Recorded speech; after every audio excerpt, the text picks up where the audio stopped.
شیخ محترم، پہلا سوال ہے گروپ نمبر 10 سے ساتھی پوچھتے ہیں کہ اگر میرے والد شرک کرتے کرتے اگر ان کا انتقال ہو جائے، انہوں نے پتہ نہیں تھا کہ وہ شرک کر رہے ہیں، تو ایسی صورت میں وہ جنت میں جائیں گے یا دوزخ میں جائیں گے؟ ان کا کیا انجام ہوگا؟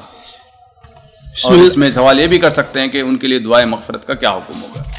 دیکھیے، اس سلسلے میں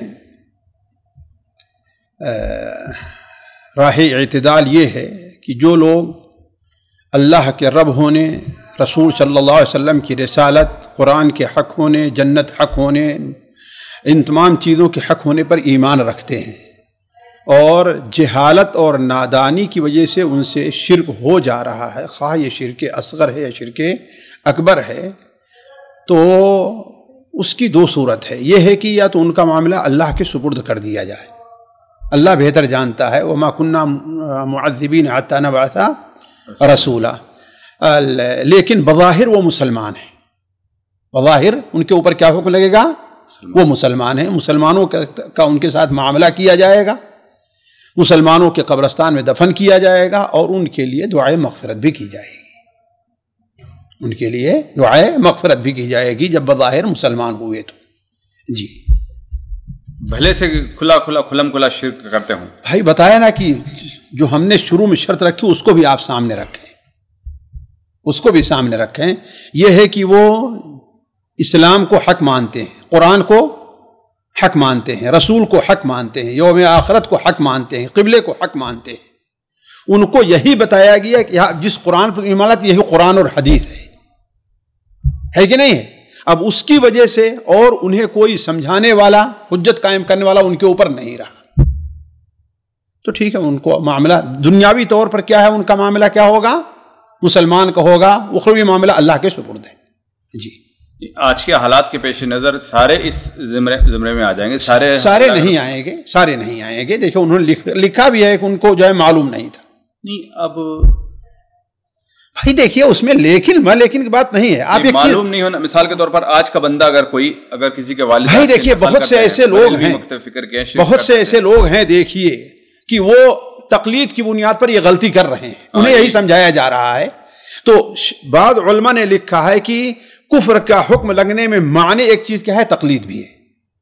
شیخ صالح الفوزان صراحت کے ساتھ یہ بات لکھی ہے، صراحت کے ساتھ یہ بات لکھی ہے، اس لیے کہ صرف سن لینا ہے کہ نہیں، یہ اتنا کافی نہیں ہے، بلکہ ضروری ہے کہ اس کو سمجھیں بھی، سمجھ لے کہ ہاں بھائی اگر آپ ٹھیک ہے سمجھا دیا آپ نے کسی کو، وہ سمجھ بھی گیا، جیسے ان کے بہت سے علماء ہیں، پھر بھی اس کے باوجود جو ہے وہ ضد کے اوپر اڑے ہوئے ہیں، تعویل وہاں پر نہیں ہے، تو ظاہر بات وہ لوگ کافر ہیں۔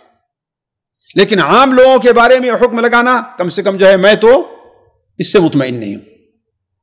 جی، تو علماء کرام کے بارے میں کیا کہا جائے گا؟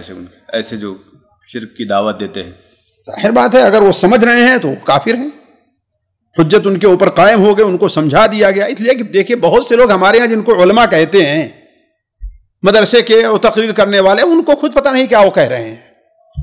کیوں قرآن کا ترجمہ وہ کرتے ہیں، حدیثوں کا ترجمہ کر سکتے ہیں؟ بھائی ان کو جو بتایا گیا ہے تعویل کر کے، تعویل ان کو ہے، وہ یہ کہا گیا، صاف کہتے ہیں کہ ہاں بھائی ان میں جو قرآن میں جن چیزوں کا ذکر ہے وہ کیا ہیں، اس سے مراد جو ہے وہ بت ہیں، نہ کہ اللہ کے نیک بندے ہیں۔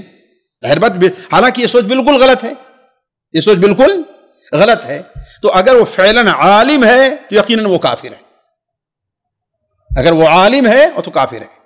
جی جی، نہیں اگر کسی کی باتیں نقل کرتا ہے، سن کے اس پر یقین کرتا ہے، تو پھر اس کا معاملہ ظاہر بات ہے، ہم کم سے کم مجھے تو ان کے بارے میں توقف ہے۔ جی سامعین کرام، ہمارے علمی اور عوامی دروس اور سوال و جواب کی مجلسوں سے آپ خود بھی مستفید ہوں اور اپنے دوست و احباب کے ساتھ بھی شیئر کریں۔ عین ممکن ہے کہ آپ کے شیئر سے کسی کی اصلاح اور آپ کے لیے صدقہ جاریہ بن جائے۔ واٹس ایپ پر اسلامک میسج حاصل کرنے کے لیے نمبر نوٹ فرمائیں: یعقوب عزیز 00966 5089 59707۔ واٹس ایپ سوال جو آپ گروپ میں ایڈ ہونے کے لیے نمبر نوٹ فرمائیں: عبدالسلام عمری 00966 502627 622۔ نمبر بھیجتے ہوئے نام اور پتہ ضرور لکھیں۔ اسی طرح ہمارے یوٹیوب چینل اسلامی دعویٰ کو ضرور سبسکرائب کریں تاکہ ہماری ہر نئی اور اہم ویڈیو کی اطلاع آپ کو فوری حاصل ہو جائے۔ تمام دروس، مقالات اور سوال و جواب سیریز کے لیے ہماری مشہور ویب سائٹ www.islamidawa.com کا مشاہدہ کرتے رہیں۔ السلام علیکم ورحمۃ اللہ وبرکاتہ۔